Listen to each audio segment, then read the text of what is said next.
Well, good evening, everybody. How y'all doing? I'm doing alright, I guess. Today is the third day that the Lord has had me sleeping. I don't know what's going on. I mean, I've been like 3 days like hibernating like a bear. I mean, the only thing I figure is there's the Lord wants me to rest for a reason. I get up and I pray and I read my Bible and then I might eat something to eat and I go back to bed. I mean, because I just keep feeling. I don't feel bad. I just feel like I need to get a lot of rest. So that's what I've been doing. But I think that's why I said, I mean, spiritual warfare takes it out of you. But the Lord's gonna. I think He's got me resting because there's something big about to happen. I don't know if it's either a big battle I gotta fight or great work I gotta do, and I need a lot of energy for it. So He's like, you gotta rest right now. That's the only thing I can figure because, like I said, I don't feel bad. I just feel tired. And I mean, I'll sleep for a little while and then I get up and I'm like, I'm praying and I'm reading the Bible. I'm kind of ready to go, and then I'll just get sleepy again, and then I'll just go right back to sleep. So anyway, uh, the weather probably has something to do with it too. But I just think it's the Lord. I think he's wanting me to rest up for some reason. So we'll see. Anyway, so because I haven't had, I mean, I've been reading and I've been praying a lot, but I haven't had a lot of time to really study, and then I've talked to the Lord earlier, and I said, Lord, I don't know what I'm gonna do a message on, if I'm even gonna do one today. But so I asked him, I was like, you want me to do one today or not? And he said, well, you've been sleeping for 3 days, why don't you talk about rest? So that's what I'm gonna do. Maybe that was the whole point. I don't know. So, that's the title of tonight's message. Resting in Promise. The Sabbath of the Soul. We're going to talk about this idea that rest that's in this throughout the Bible, but how this rest, how this concept of rest changes throughout, from the foundations of the Old Testament to the foundations of the New Testament. So, in the Old Testament, the foundations of rest, of course, this concept of rest starts in Genesis. The first mention of rest was when it talks about God resting on the seventh day. God finished His creative work, and it says that on the seventh day He rested. And God rested on the seventh day, established a pattern for creation, showing that His work was finished and He deemed it very good. This acts at the sacred rhythm and the pattern of the Sabbath for humanity to follow. This was the divine pattern. This is of this work and rest. And so this pattern that was established at the very beginning at creation, then comes, as we see in Exodus, it became a requirement for as part of the covenant. It was a covenant requirement with Israel. It was given to them, and it was the command that it says, remember the Sabbath day and keep it holy in Exodus 28, and this required them to every weekly, to cease from their work, set one day aside to cease from their work, to remember the seventh day of creation. And this Sabbath was the point of it was it emphasized trust in God's provision. This was a way of honoring that that God it was their provider, and it was intended to provide, this moment of physical and spiritual renewal,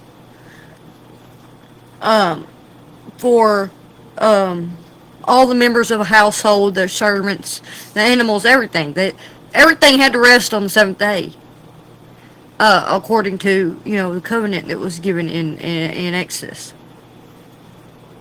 And then, of course, when God went to move, after the wilderness period and everything, and God moved the Israelites, they're going into the promised land to inherit the promise and take the land from the land of Canaan, from the Canaanites. Um, the rest was referred to as this peace that they would find once they were in the land of Canaan. They would find their peace. They would find this rest in the land from their wandering in the wilderness. Uh, then this rest was not only do rest from that wilderness, but also from because after they would be able to drive out the Canaanites of the land and possess the land. This they were going to be able to rest from that struggle. So it would have been from it would have been security, the cessation of this war, this wars for their security, and it indication of their freedom from enemies. That according to what God had promised them, that they would obtain this rest once they had possessed the land. But this was a temporary fulfillment, which was contingent on their obedience. And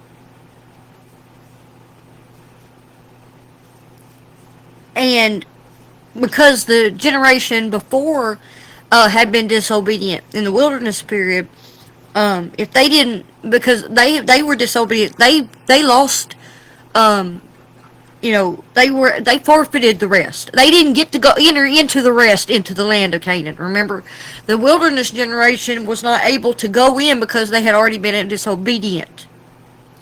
So the rest that the rest of the children, the next generation that entered into the promised land, their having rest, this security while they were in the land, was contingent on their obedience. If they were disobedient, they would forfeit that rest, which means that there would be that security would be broken.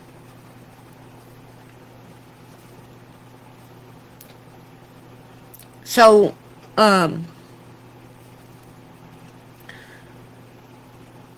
this leads us then to the fulfillment of spiritual rest that we find in the New Testament, because in the New Testament it interprets rest, and this Old Testament theme of rest culminates in the person and work of Jesus Christ. We see in Matthew 11:28 that we have rest in Jesus, and we have rest in Christ. We're supposed to rest in Christ, because Jesus offers an immediate eternal rest that is distinct from external observance. Jesus gave us an invitation that says, "Come to me, all who labor and are heavy laden, and I will give you rest." And this is a promise of spiritual peace and relief from the burden of sin, guilt, and the legalistic striving for righteousness. That legalistic striving for righteousness under the law, where they had to be perfectly obedient to the law to secure that rest, was now replaced by the perfect work of Christ. Christ's work replaced that need, just like he did for sacrifices, to work, to strive for the rest. He provided the rest without the obligation needed to obtain it. So this rest is found by placing faith in his finished work, in Christ's finished work. And that replaces the heavy yoke of self-effort with his easy yoke of just relying on that that work that he had already did. Instead of kind of like, um, they worked for 7 days and then they rested. Well, Christ did the 7 days work, so you can rest. And not just rest on one day, but rest every day. So yesterday, as I said, I read Hebrews, and this is where this kind of came from, because Hebrews highlights, this is one portion of Hebrews that I didn't cover yesterday, although it is a part of the book of Hebrews. So that's why this came to me also today, was because of this theme is also in that book of Hebrews. And it provides this very significant or profound theological interpretation of rest in that book, and it unifies all the previous themes in that one book. And in Hebrews 3, 7 through 19, the author begins with this warning drawn from the Israelites in the wilderness who failed to enter the rest of Canaan. And it says that the Israelites were barred from the promised land not merely by error, but by unbelief and a hardened heart. It was their unbelief that, prevented them from completely entering into the rest, because they had doubt. And when you have doubt, you're restless.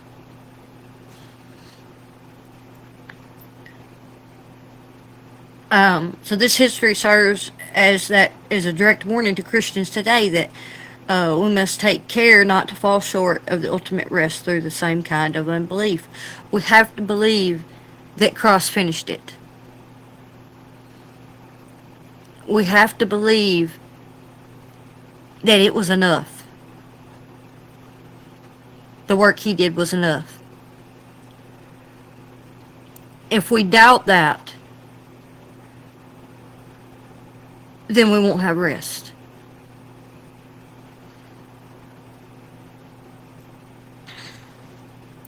Then the author goes on to confirm that the promise of a greater rest still exists, tying it back to God's eternal state, which was in Genesis in the beginning.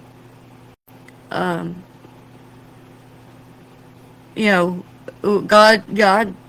rested after creation, and that's the eternal finished reality that remains open for humanity to enter. That rest, that eternal rest. He didn't work for 7 days and rest, and then work for 7 days and rest, and then work for 7 days and rest. He rested after the work was complete. If Christ has completed the work, then the rest is eternal.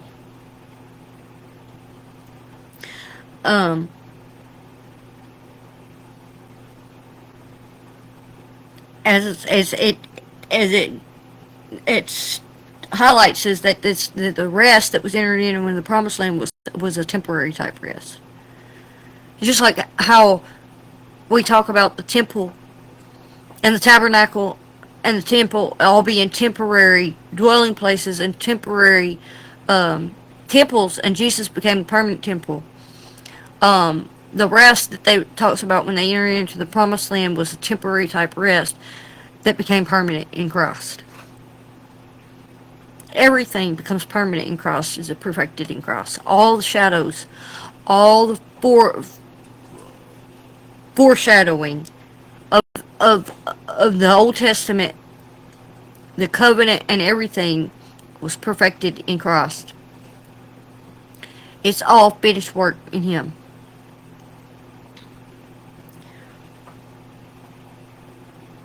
So, um, this, it goes on at the end of that chapter to say that, it identifies this ultimate fulfillment of this ultimate rest in Christ. It says, so then there remains a Sabbath rest for the people of God. Um, the word that's used there refers to the true, ultimate, and continuous Sabbath keeping found in the New Covenant. This rest is defined by a cessation from one's own efforts. For whoever has entered God's rest has also rested from his works as God did from us. That's what Hebrews 14 says. This means stopping all attempts at self-justification or earning salvation and relying completely on the finished work of Christ. That means we can't strive to enter this rest. There's nothing, it says, we strive to enter the rest, but we can't work at it to enter into it. We can't work our way into the rest. We strive to enter it by relying on Jesus. That's how we strive. That's how we work to enter it, is by relying on His work that He's already done.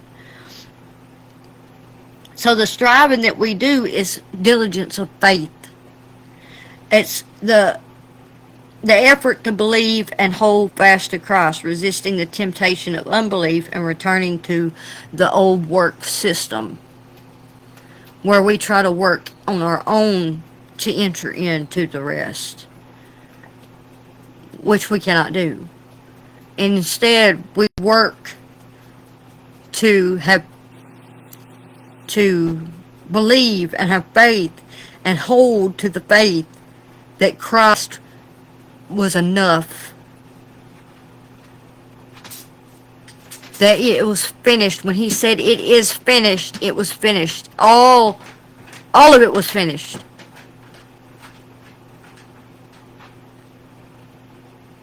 That's what our faith has to rely on. That's what we have to hold to. When we have faith in that, then we can enter into that spiritual rest. We're no longer being driven to and fro by every wind of doctrine. We're no longer trying to earn our way to something that's already been given.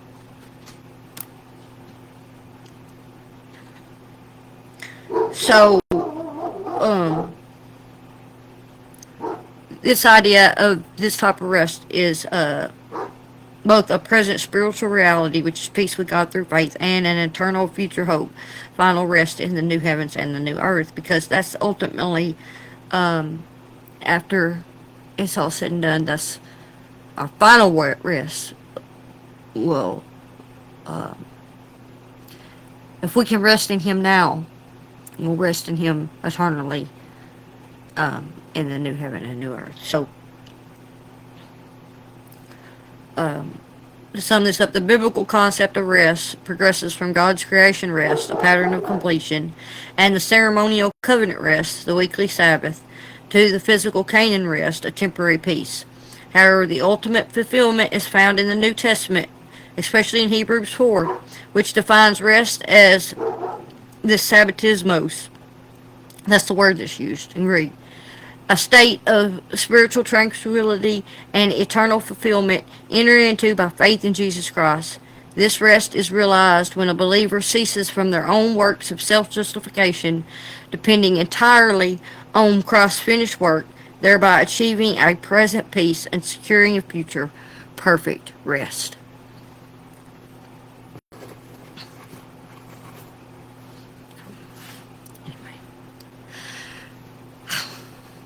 That's my message on rest today.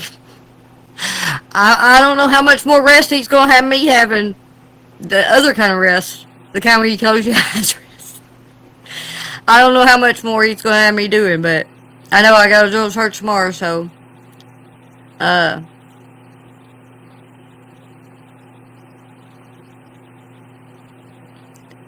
don't know what's going on, but He's leading the way. I love y'all. I know that this was a quick message tonight. I just wanted to give y'all a real quick one. Um, where I said, like I said, get back to my, uh, as my dad says, um, staring at the back of my eyeballs. Or my eyelids. Staring at the back of my eyelids.